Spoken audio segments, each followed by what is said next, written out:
This clip is brought to you by SaveWithConrad.com.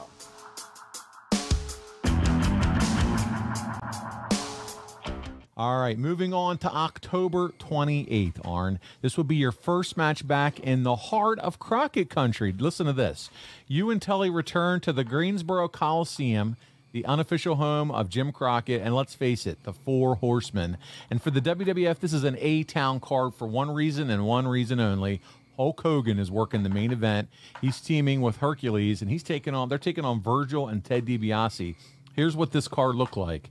You ready? It's Sam Houston defeating Steve Lombardi.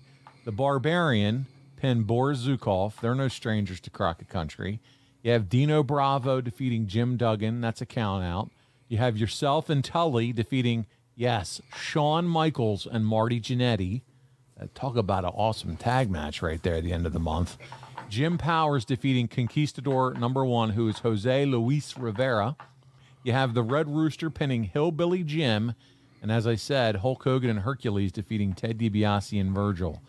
And I want to make a comment here. Bruce Pritchard on Something to Wrestle has argued over and over again that Hulk Hogan could sell out houses in the 1980s. I mean, even Paulie B from Pittsburgh, let alone any other talent, could have been on that card. But as long as Hogan's on the card, Arn, it's going to sell out. And I'm being tongue in cheek here, but seriously, Bruce argues that the power of Hulkamania was a real thing. But on this night, 2,000 people showed up in Greensboro. Less than 2 months earlier, 10,000 people came to see the Horsemen and the rest of the Jim Crockett Promotions crew. I know you're a proud North Carolinian at this point, and quite frankly, an expert on Greensboro. Is this just the wrong venue for WWF? And what I mean by that is this the case of, hey, we just don't want to see it, we're loyal to Crockett? Bingo. They're probably still reeling from Tully and I leaving. I would imagine they were mad at Tully and I for leaving, disappointed for Tully and I in leaving. I would suggest probably the Greensboro dozen were still on the front row. I don't know, but I imagine they might have been there that night. I don't know if they were or not. All of our buddies in their suits, the Greensboro crew. But they were, just like they had their up northern and northeastern fans that were cold to us. Yeah.